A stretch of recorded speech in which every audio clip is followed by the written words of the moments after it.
la provincia de Hilo hay una falla geológica conocida pues como el Chololo, y que esta falla se activó justamente en el año 2001 cuando se produjo este movimiento sísmico de alta intensidad, especialmente aquí en la provincia de Hilo. Bueno, lo que nosotros llegamos en resumen así a averiguar fue de que el epicentro del terremoto se inició o estuvo ubicado frente a Tico aproximadamente. La energía que liberó este gran terremoto se propagó desde Atico hasta exactamente la península de Hilo, ¿no? Significa que para nosotros, en términos sismológicos, la fractura o el área de fractura empezó en Atico y terminó en Hilo. Lo curioso para la comunidad científica fue por qué es que se detuvo exactamente frente a la península de Hilo.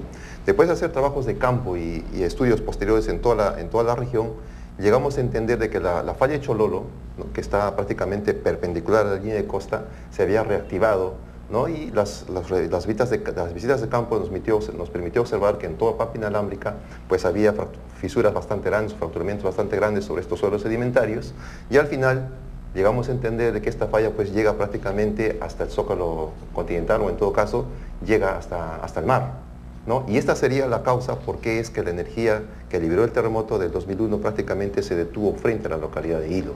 En términos sismológicos eso se llama una barrera sísmica, o sea, esa falla detuvo la propagación de la energía que liberó este terremoto, ¿no? Y ahora la cosa es preocupante porque significa que toda la energía se ha acumulado al sur de Hilo, y toda esta región está comprometida con un gran terremoto que podría producirse en algún momento. En el caso de producirse uno de estos movimientos sísmicos, ¿cuál sería la situación en el eventual caso de que se presente pues un movimiento sísmico de alta intensidad en la provincia de Hilo, ya conociendo cuál ha sido esta actitud, este precedente que ha dejado esta falla sismológica? Una realidad o una regla, ¿no? Es el hecho de decir o afirmar de que nosotros nunca vamos a saber cuál vulnerable es la ciudad de Hilo o la ciudad de Tacna, la ciudad de Moquegua, ante un terremoto mientras no ocurra el terremoto. Realmente el terremoto, cuando este ocurra, nos va a permitir conocer realmente nuestra respuesta social, estructural, como ciudad frente al terremoto, ¿no? Lo que sí podemos decir es de que el terremoto de 1868, que se supone es el que esperamos que ocurra en algún momento, ¿no?, produjo intensidades de 9 a 10 en toda esta región sur del Perú. Eso involucra que más o menos la destrucción sería similar a lo que ha pasado en Chile, ¿no? Ahora habría que comparar el tipo de estructuras que se han caído allá y las estructuras que tenemos aquí. Otra cosa que se sabe fue de que ese terremoto produjo olas de tsunamis con alturas de 11 metros, ¿no?, que prácticamente inundó todo Arica, inundó toda la zona costera de Tacna, Moquegua, ¿no? Entonces, ante ese panorama yo creo que podríamos de alguna forma visualizar qué es lo que podría pasar a lo largo de la costa del sur del Perú, ¿no? Claro, no se podría descartar tampoco que el mismo comportamiento se pueda producir en la zona sur del país si es que se registra un movimiento sísmico de esta magnitud. Yo creo que lo que deberíamos hacer es como hace la gente de La Punta en Lima, ¿no? Ellos están preparándose, por ejemplo, ya no para el terremoto por los daños que puedan causarles, sino ante la eminente llegada de una ola de tsunami de 7 metros, por ejemplo. Entonces ellos están tomando todo su trabajo de previsión, de preparación ante una ola de 7 metros de tsunami. Entonces tal vez es una altura bastante moderada, pero es referencial, y eso yo pienso que es lo que deberíamos tomar como medida o como referencia todas las ciudades que están a lo largo de la costa del Perú, ¿no?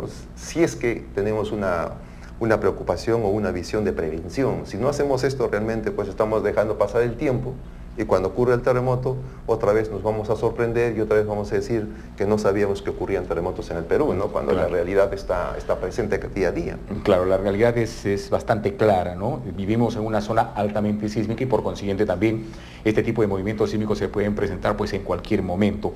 Doctor, usted ha manifestado de que resulta importante en estos casos tener la posibilidad de que la población esté debidamente preparada, que la población pueda concientizarse adecuadamente.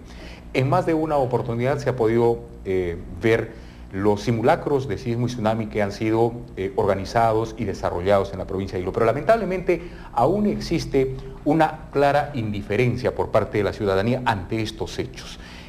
¿Qué podríamos explicarles o cómo podríamos orientarles a nuestros televidentes en el caso de registrarse un movimiento sísmico de esta magnitud, y por consiguiente también en los casos cuando se producen este tipo de simulacros de sismo y tsunami, en muchos casos no se le da pues la importancia del caso? Mire, yo puedo contarle o comentar en todo caso solamente las experiencias que yo he vivido. En el terremoto de Chincha o de Pisco, después del terremoto, cuando visitamos a las poblaciones afectadas, mucha de las personas decían, ¿por qué ocurrió un terremoto ahí si ahí nunca había ocurrido un terremoto? Y eso es cierto, en los últimos 200 años ahí no había ocurrido un terremoto, pero tenía que ocurrir. O sea, la gente fácilmente olvida lo que ha pasado en el país. La gente fácilmente cree que lo que ha ocurrido en nuestro alrededor nunca nos va a pasar a nosotros. En el caso de una localidad que se llama Tambo de Mora, por ejemplo, la gente se preguntaba por qué las casas se han hundido en esta zona si nunca había pasado eso. Es que nunca había ocurrido un terremoto con tanta fuerza que ha podido generar estos problemas.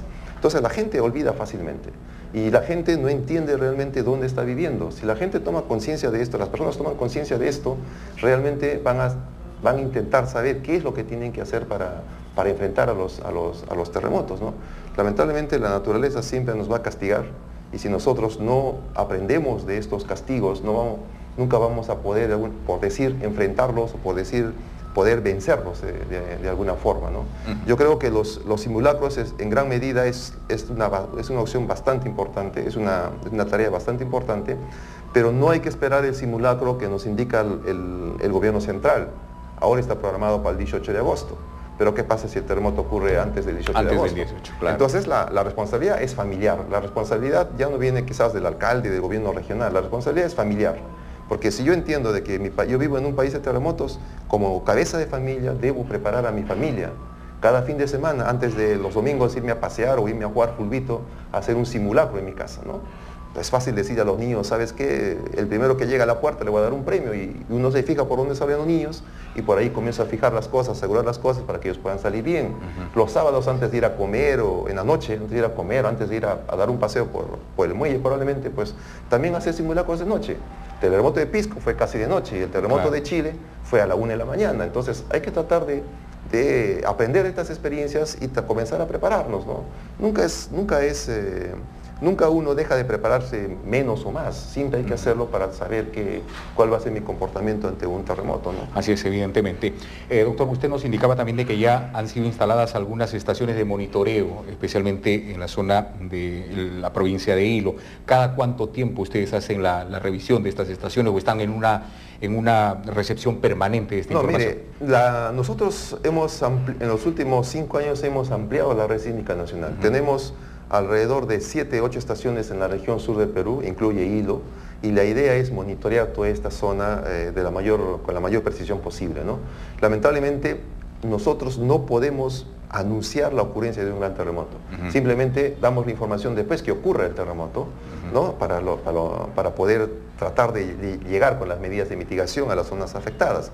Pero viene el hecho de intentar conocer cuál es la situación geodinámica, cuál es la situación sísmica de la región, para al menos intentar decir a la población, bueno, acá la cosa está bastante preocupante, puede ocurrir algo en algún momento, ¿no? Ahora, por otra parte, mi institución, el Geofísico del Perú, ha recibido apoyo del gobierno central y se está comprando una red sísmica satelital que permita dar alertas tempranas de la ocurrencia de un tsunami. El terremoto no se puede predecir, pero sí podemos dar alarma de que un terremoto puede o no puede generar un tsunami.